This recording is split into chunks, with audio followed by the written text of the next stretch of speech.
Hello everyone, welcome back to the Hectic Homestead. On this episode, I'm going to take you through some of the things on the basement deal that I was not happy with. Some things that I would change, some things I wish we would have talked about more, in the process of talking to the contractor who is doing the basement. Hopefully you can find some good tips, some things to think about that maybe on your project you haven't thought about yet. So let's hop in here, take a look at a few things, and show you what we got.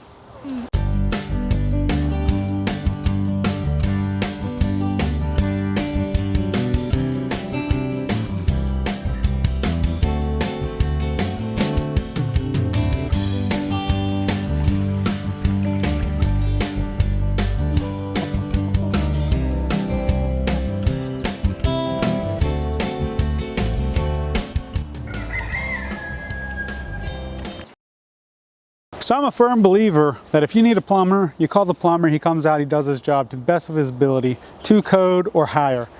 So whenever I was looking for somebody to do the basement, I figured, hey, they do basements. If I'm looking for somebody to do HVAC, hey, they do HVAC. They should know what they're doing. So we were recommended these guys by a family member. Nothing against family member or anything. They were pretty happy with the work that they had done for them. So we contacted them early spring. This is also whenever we called several other basement contractors and nobody returned our calls, or they said they'd come up with a number and never got a number from them. They never returned the call, and many of them I called several times. So that kind of sucked. So we kind of got left with the one guy that would answer, the one crew. So whenever we were talking to him, I told him roughly what I wanted, and we started back and forth just picking each other's brains on not only what I wanted, but what he recommended.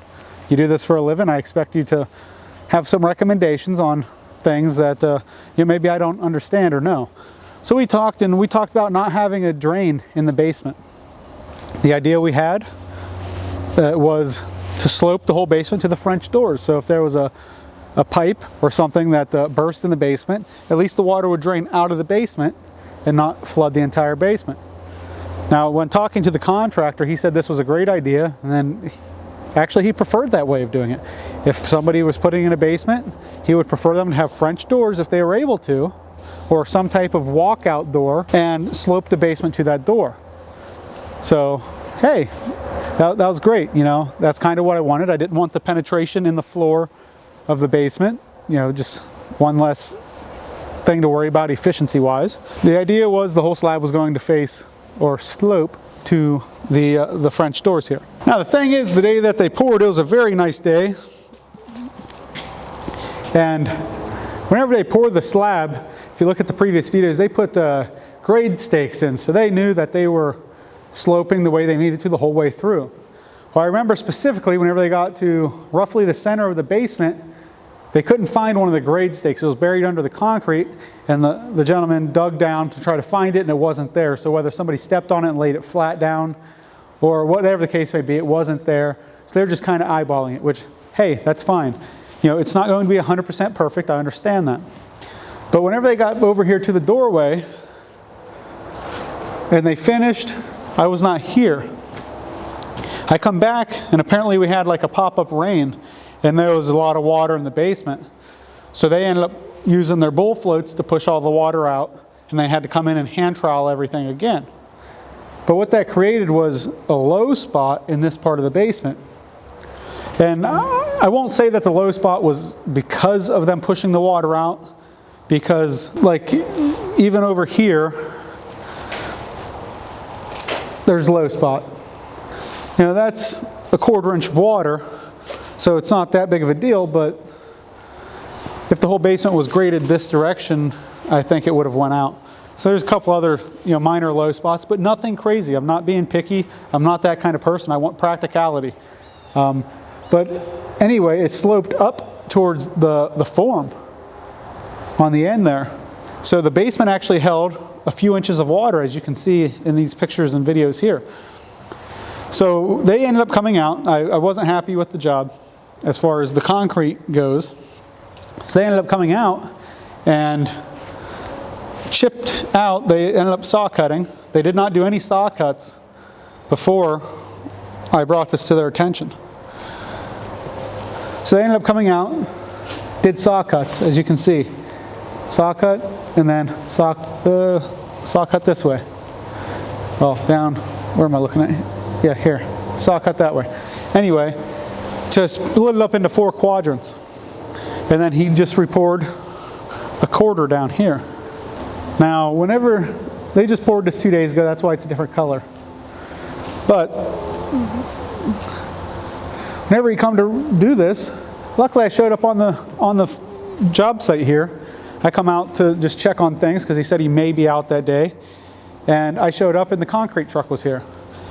Well, he was shooting his laser, and on the sill over there, the door sill, there would have only been 1 inch of concrete coming over that footer at the end there.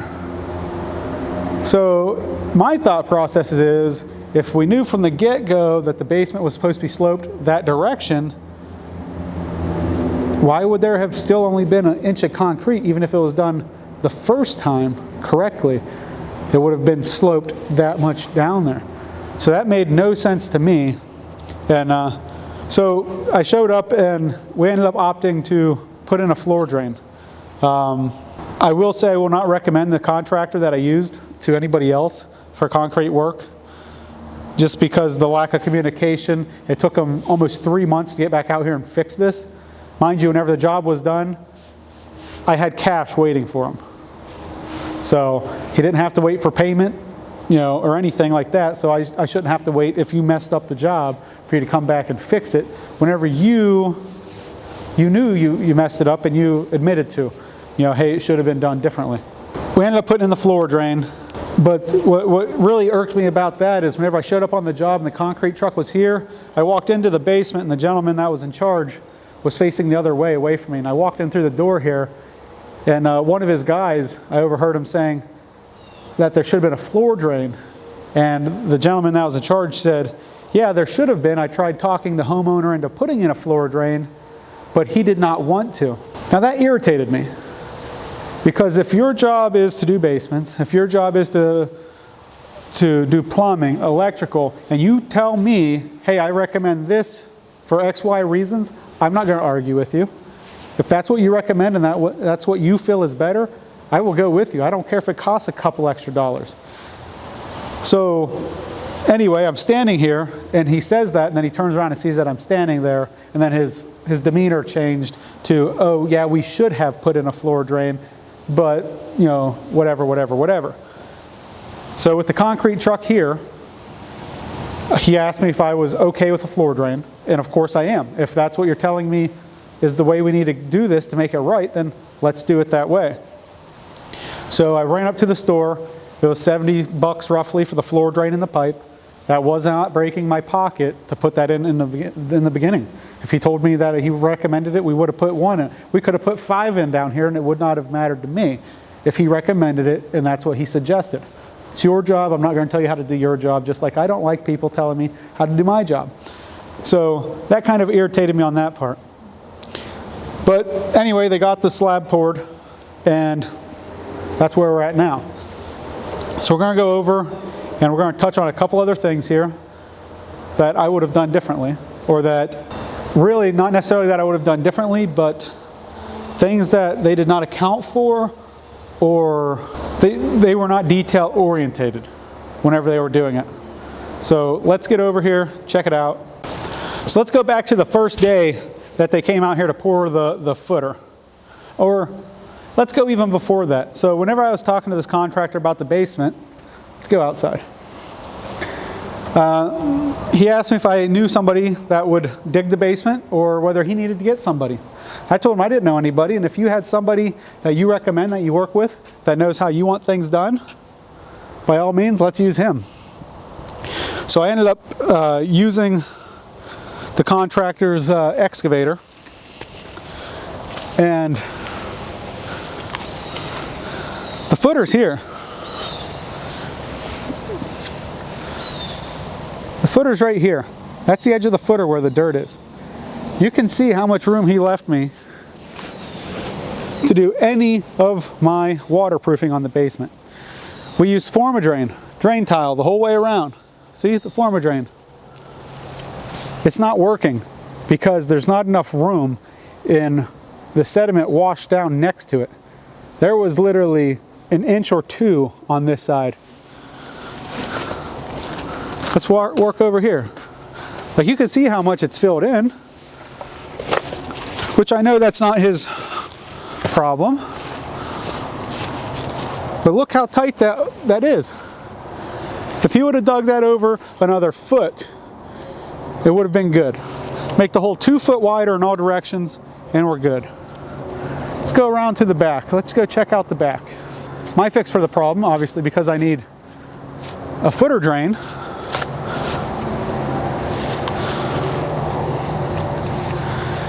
Look at that, holding water. Now, if I dig down in the water and expose part of that former drain, that water disappears, but the sediment washes back in. So my fix for this is I'm going to have to get an excavator out here and dig this back more. I tried doing it with the tractor, but it was too much. It would take too long, too much wear and tear on my tractor. So we'll get the excavator. And I have to dig that down to the bottom of the footer in order to make room for the rock so that it doesn't get all clogged up. So that's one of the issues I had with the excavator that the contractor that did the basement recommended. Not only that, whenever I was talking to them, or talking to the excavator, we discussed the French doors and how there would be an excavated walkway out down there. And I have text messages to back this up, but the price he gave me in his quote included digging this out here. But whenever it came time for payment, it was going to be an extra $250 for him to dig that. Even though in the quote, word for word, it says that that was dug and that was part of the price. It's not only that, he tried to give me an extra $250 there, but whenever he dug, he didn't have enough rock to backfill around the former drain after they did the footer. So now that was more money out of my pocket that he wanted for more rock that he did not put in his quote. Even though the quote said that he would have rock here to backfill for the footer. So whenever these guys came to do the block and pour the slab, it would be ready for them. The excavator was supposed to come back, put the rock inside, and it was supposed to be tamped and ready for the slab. I'm a nice guy, so I went ahead and told him I will get the rock. Actually, he had the rock delivered and I put it in the basement, but there was not enough rock delivered, so I was short twice on rock. Now, I could see if this was something that you don't do all the time, but if you are an excavator and you know that this house is 30 by 42, you should have a rough idea how much rock for how much you're digging out, the material you're digging out. If you're digging out, you know, for a 1 foot footer or whatever the case may be, you should know how much rock you're going to need to backfill that. Or at least a ballpark idea. So that was the other thing. Kept tacking on extra for this, extra for that, extra for that. So I did not argue with him. I paid him extra to dig that out, even though it was in the quote that that was part of the deal. So that one there irked me.